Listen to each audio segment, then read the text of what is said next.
bem-vindo a um programa especial de aniversário. É isso aí, Band FM 105.9 faz um ano em São José do Rio Pardo. E claro, para essa entrevista convidamos pessoas especiais. Para a entrevista de hoje estamos aqui com Rafael Cossian, vereador da cidade. Rafael, seja bem-vindo. Bom dia, obrigado pela acolhida, pela oportunidade aí de conversar com os ouvintes, né, quem acompanha as redes sociais da Band. E já queria registrar aqui meus parabéns à rádio, né? Para nós de São José do Rio Pardo é uma honra ter vocês aqui dividindo a programação conosco. Então, vida longa à Band FM. Muito obrigada, Rafael. E agora o senhor vereador eleito, né? Reeleito, na verdade. Como que é essa sensação? Muito boa, né? Eu estou indo para o terceiro mandato, estou concluindo meu segundo mandato de vereador, né? Então, tenho duas reeleições, né? Duas eleições que eu fui o mais votado do município. Nesta eu fui o segundo mais votado e fiquei muito feliz, porque acho que é um reconhecimento da população riopardense também do nosso trabalho na Câmara Municipal. Sim, o senhor professor também, né? Queria que contasse um pouquinho pra gente aí a sua história até chegar na política. Tá, eu sou professor, sou docente da Federal aqui do Sul de Minas, dou aula no curso superior de Educação Física, na pós-graduação de Educação, né? E uma das coisas que me levou para a política é justamente a educação, né? Eu tenho uma trajetória, a vida inteira eu estudei em escolas públicas, né? Então eu falo isso com muito orgulho, porque hoje em dia muita gente não acredita na escola pública. Então, desde o ensino infantil até a minha graduação, mestrado, doutorado, eu fiz tudo em escola pública, né? Então isso me motiva também, me motivou a entrar para a política para seguir lutando por uma escola que fosse gratuita, de qualidade para todo mundo, né? Então eu vejo isso como uma grande missão de vida. E se tornar vereador, como que surgiu a ideia? Então, aqui em São José nós tínhamos um projeto social chamado Casa de Cultura e Cidadania, que trabalhava com crianças e adolescentes, né, de 5, 6 anos de idade até os 17. Eu era coordenador pedagógico do projeto. E assim, a vida inteira eu sempre gostei muito de política. Eu falo que isso é uma herança do meu pai, que é professor de história, então ele sempre nos incentivou a acompanhar, a participar, né, ler muito sobre política e tal. Mas quando eu era coordenador desse projeto, eu me lembro que um dia eu fui falar com os alunos mais velhos, com a turma dos 16, 17 anos, fui divulgar que nós tínhamos, as inscrições do Enem estavam abertas. Então fui incentivar aqueles meninos lá a se inscreverem, participarem como uma possibilidade de ingresso na universidade, né, num curso superior, né? Então fui lá fazer essa divulgação. E para minha surpresa tinha um adolescente lá que era um menino muito inteligente, muito capaz, tinha habilidades artísticas notáveis, então um menino que se destacava, né? E ele teve uma fala assim muito desanimadora, assim, não, para que eu vou fazer o Enem? Isso não é para mim, né? Não, é uma realidade muito distante, né? Cursar na universidade e tal. E eu entendi aquilo não como uma opção de vida dele, né? Porque acho que as pessoas podem seguir os seus caminhos, podem optar por estudar, se qualificar, né? Buscar uma profissão que exige um nível superior, ou não, vai fazer um curso técnico, ou nem vai fazer o técnico, vai para o mercado de trabalho, enfim. Mas eu senti um desânimo muito grande dele, né? Dizendo que ele, como se ele não fosse capaz, como se cursar a universidade não fosse para a vida dele. E eu descobri que, de fato, na família dele, ninguém tinha feito faculdade. E eu fiquei olhando aquele menino, fiquei pensando, né? Falei, poxa, o menino tem um futuro brilhante pela frente, que podia voar alto, né? E, né, sendo puxado para baixo, né? E fiquei tentando entender, mas quem que será que incentiva esse menino? Quem que será que representa esse garoto, né? Por coincidência, naquele dia era uma terça-feira, dia de sessão da Câmara. E eu fui assistir a sessão da Câmara, fiquei olhando os vereadores lá na época e falei, nossa, ninguém representa aquele menino aqui dentro. Não estou vendo ninguém falar de educação, de oportunidade, de desenvolvimento humano, de novas perspectivas, né? E na política é assim, se ninguém te representa, se não tem ninguém que te representa, é hora de você colocar seu nome à disposição. Então, o start para ser candidato se deu ali, a partir dessa vivência que eu tive com esse garoto, de enxergar que ninguém representava ele e também ninguém me representava na Câmara Municipal. Aí coloquei meu nome à disposição. Entendi. E essa história aí com a educação não para, né? Porque quem acompanha as suas redes sociais vê, porque o senhor publica muito, a questão também da Escola do Legislativo, né? Isso. A Escola do Legislativo é um projeto que nós criamos, eu era presidente da Câmara em 2021, 2022, e, na verdade, o embrião nasceu um pouquinho antes. No primeiro mandato, eu fiz uma lei que tornou obrigatório que todo candidato eleito a vereador passasse por um curso de formação na Câmara antes de assumir o seu mandato. Então, essa lei acho que é de 2017 ou 2018. Quando teve a eleição de 2020, nós fizemos a primeira edição desse curso. E foi um sucesso, porque até pessoas de outras cidades quiseram participar, né? Vereadores eleitos de outras cidades que queriam participar e tal. E me despertou muito a questão da educação para a cidadania, né? E aí, quando eu era presidente da Câmara, a gente criou a Escola do Legislativo, que é um espaço dentro da Câmara Municipal para se trabalhar a educação para a cidadania. Então a gente trabalha desde os pequenos, que a gente tem uma cartilinha que fala o que faz o vereador, o prefeito, o juiz, qual a diferença dos poderes, eles pintam a bandeira, conhece o hino da cidade, quantos vereadores tem na cidade. Então tem desde os pequenos até um projeto para o ensino médio, para o ensino fundamental, além de cursos, palestras, mesas redondas, que é justamente para a população entender que ela tem direitos e ela tem deveres, né? Então, hoje a gente está completando aí 3 anos de Escola do Legislativo, né? Agora no final do ano, é o 3º ano, já atendemos mais de 8.000 pessoas nas diferentes modalidades e trabalhos que a gente tem lá.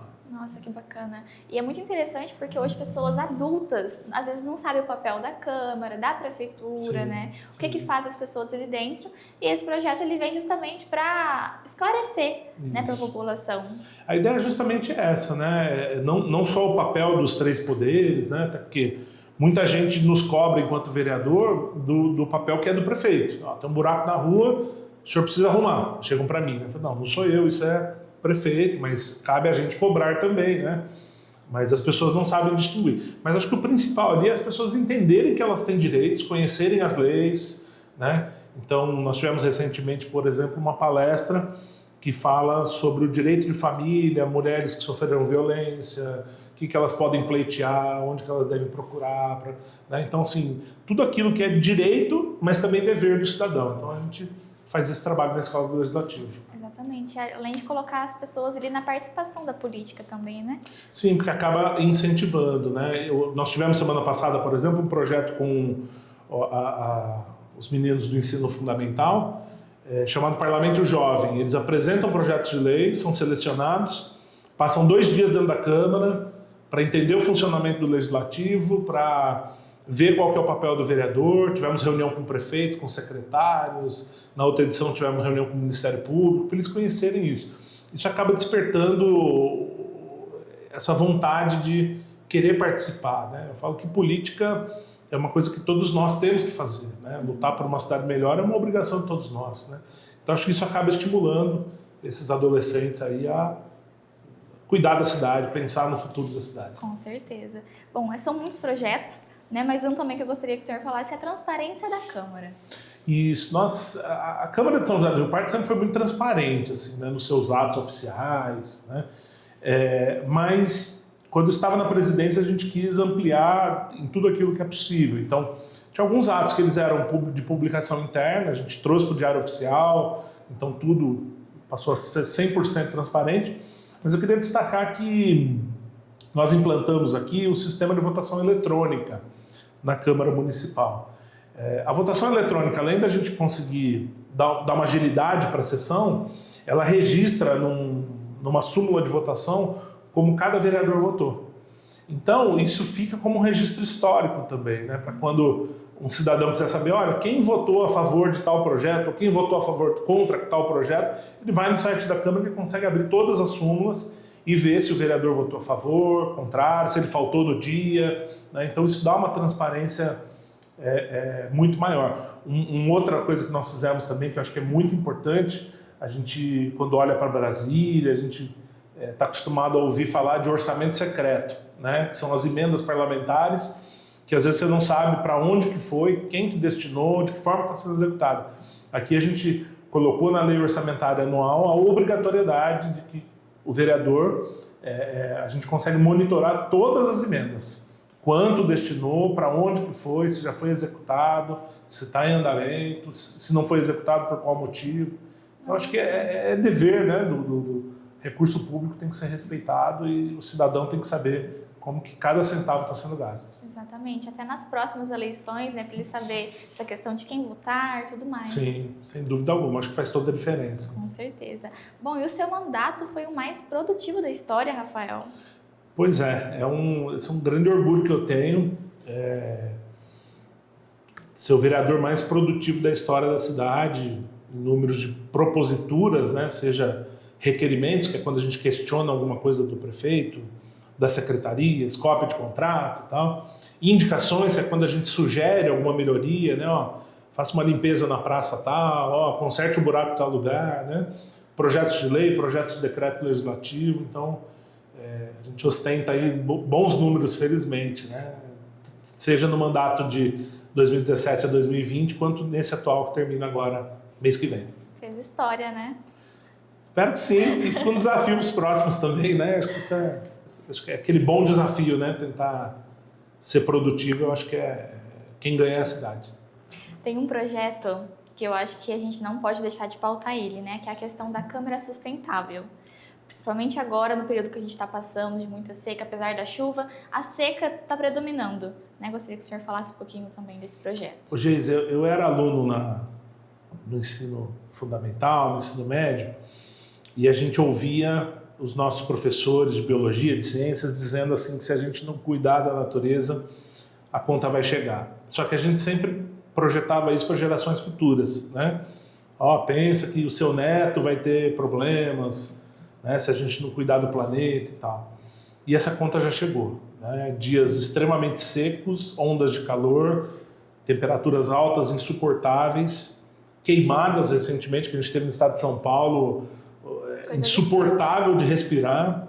Agora a gente está entrando numa onda de chuvas muito intensas num pequeno espaço de tempo, o que gera problemas de drenagem no município, alagamento, destruição de algumas casas, encostas. A gente, aqui em São José não tem isso tão marcante, mas a gente vê em outros lugares grandes deslizamentos, grandes tragédias aí que, na verdade, é uma resposta a tudo aquilo que o ser humano fez ao longo do tempo. Aí nós criamos, eu acho que a gente precisa pensar para ontem, né, em como mitigar essas situações, como compensar essas situações e como projetar um futuro melhor. Então, na Câmara, nós criamos um projeto chamado Câmara Sustentável, onde a gente ouviu os servidores, os vereadores, para que o nosso prédio, para que as nossas ações fossem modelos. Então, a gente adotou muitas coisas. Quem for na Câmara de São José hoje vai ver que nós temos uma usina de energia solar. Foi uma das primeiras câmaras do país a ter isso, né? Foi o primeiro prédio público da região que tinha geração própria de energia. Depois nós fizemos um sistema de coleta de água de chuva para reuso. Essa foi a primeira câmara do Brasil a ter isso. Então a gente tem um reservatório de 10 mil litros de água para usar limpeza de bruta, né, de chão, para aguar as plantas e tal, que não serve só para nós. A gente, aqui em São José nós temos Praça dos Três Poderes, ela serve para o Executivo e para o Judiciário também. Se precisar usar a nossa água de reuso, está à disposição.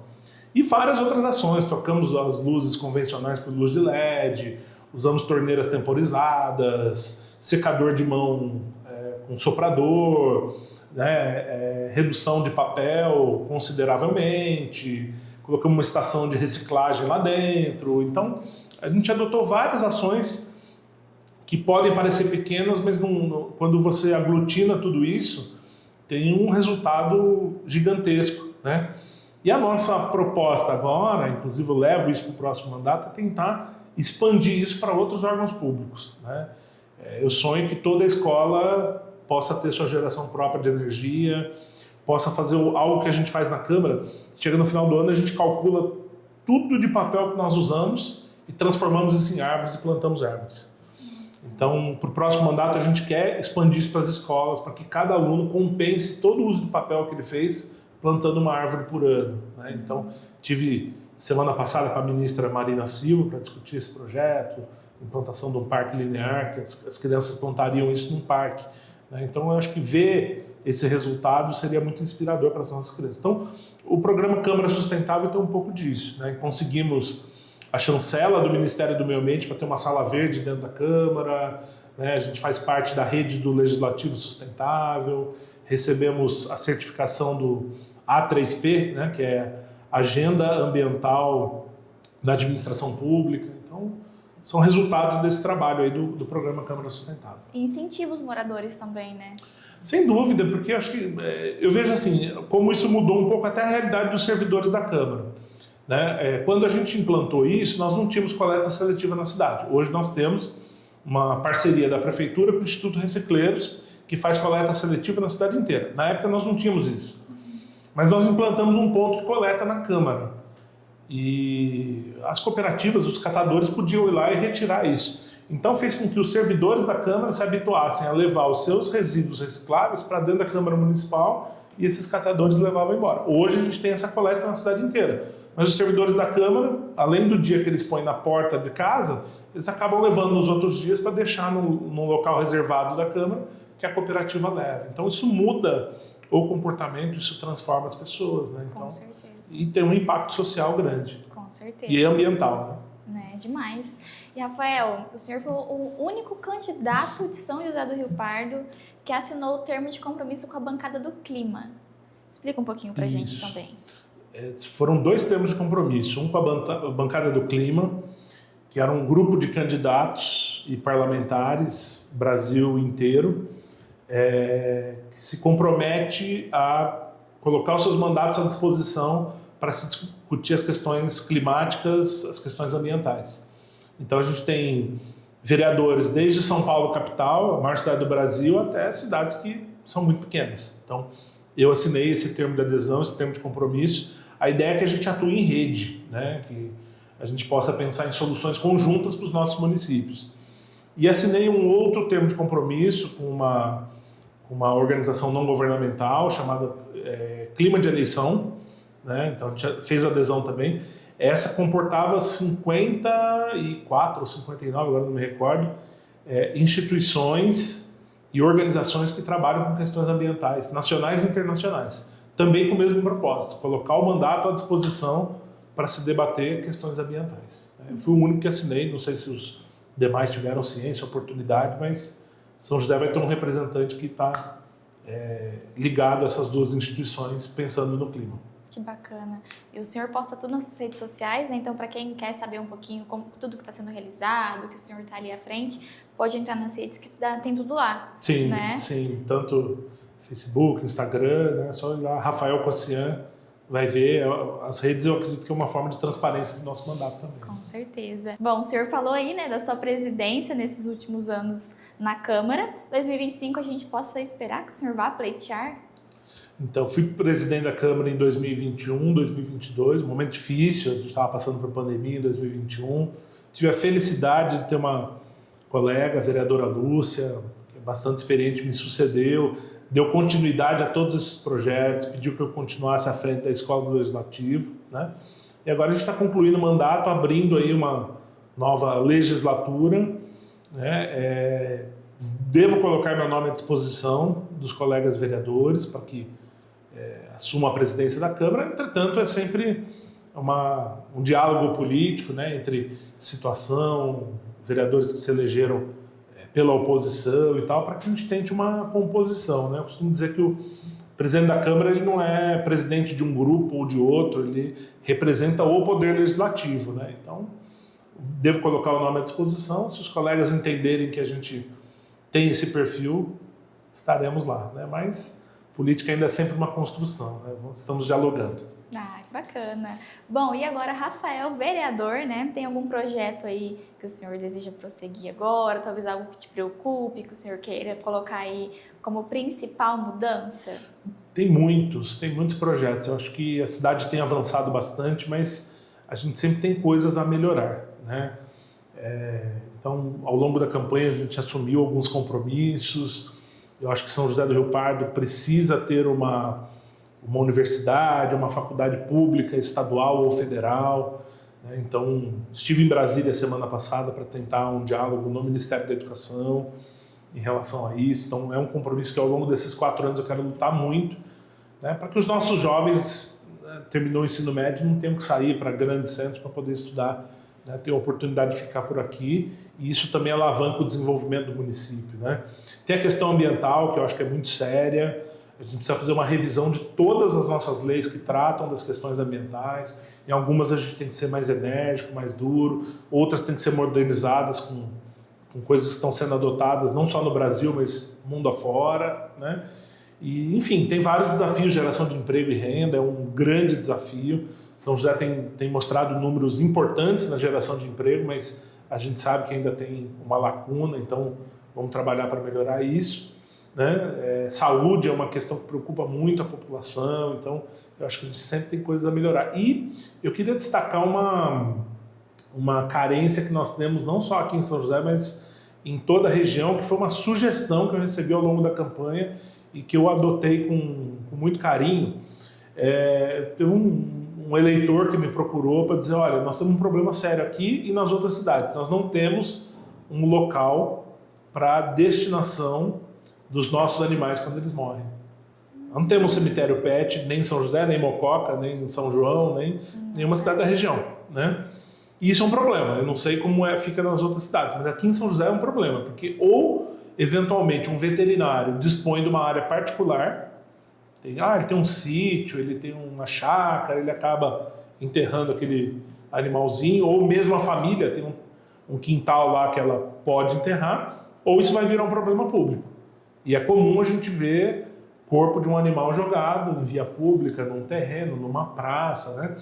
Então eu também já estou fazendo um levantamento para a gente criar legislação para a gente poder acolher esse tipo de situação, né? De ter os nossos animais ali, dar um final digno para eles também, né? E tenho dito que isso não precisa ter dinheiro público. A gente faz a legislação, a iniciativa privada vem, faz investimento, gera emprego, gera renda e dá dignidade para os cães e gatos que a gente cuidou a vida toda. Exatamente. Então, mas é um projeto até de espectro regional, né? Não vejo que toda cidade tem que ter um cemitério pet, né? Pode ter numa cidade mais centralizada e a gente consegue dispor esses animais lá. Nossa, é muito importante. E recentemente vi uma matéria sobre isso, que o ideal não seria enterrar o animal ali, porque prejudica o solo também, né? Então, na verdade, se a gente for enterrar o animal, é o mesmo processo de um cemitério de humanos, né? Vamos dizer assim. Algumas cidades flexibilizam a legislação para que o cemitério municipal possa receber, né, tanto seres humanos quanto cães de estimação, animais de estimação de pequeno porte, né? Utilizaria o túmulo da família lá e tal, né? Só que nós temos um problema aqui em São José, o nosso cemitério municipal está não tem mais espaço, né? Então, assim, é preciso pensar no licenciamento para isso e tal. Em alguns grandes centros tem um crematório animal, que demanda um investimento maior e o custeio disso também sai mais caro. Então, não sei, mas precisa de um estudo de viabilidade técnica para a gente ver se a nível regional isso se comporta, né? Mas se a gente for seguir o mesmo padrão de um cemitério normal, precisa do mesmo licenciamento ambiental em razão de contaminação do solo, contaminação da água, né? Porque isso desce no solo, vai para o lençol, contamina o rio, enfim. Mas é uma questão séria. Sim, né? Com certeza. E hoje em dia a gente tem muitas famílias que têm animais, tem animal de rua, tem o canil municipal, tá bem cheio. Então, assim, nós temos um problema para resolver. Parabéns pelos projetos, achei incrível. Obrigado. E esse tem que dar parabéns para o cidadão, né? Quem trouxe foi o cidadão. Ó, você precisa abrir o olho para isso. E é verdade. Eu até então não tinha me atentado a essa questão. Né? Então, mas precisamos resolver. Exatamente. E iremos em 2020. Iremos. A partir de 2025. Sim.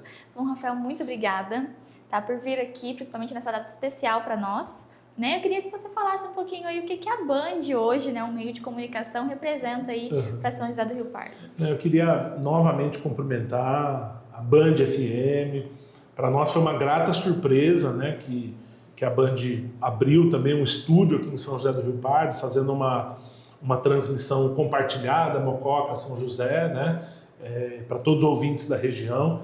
E a gente fica muito feliz, né? Nós temos algumas outras rádios locais aqui que são muito importantes, mas eu não tenho dúvida alguma que a chegada da Band só valorizou, engrandeceu, né, esse trabalho de comunicação tão importante que é no rádio, mas que hoje extrapola as ondas do rádio, né? Vai para redes sociais, vai para canais na internet. Então eu queria cumprimentar de uma forma muito carinhosa vocês, parabenizar pelo trabalho e desejar vida longa e sucesso. Muito obrigada e novamente obrigada pela presença, foi um prazer tê-lo aqui. Obrigado, eu que agradeço. Bom, muito obrigada a você também que nos acompanha. Tchau, tchau!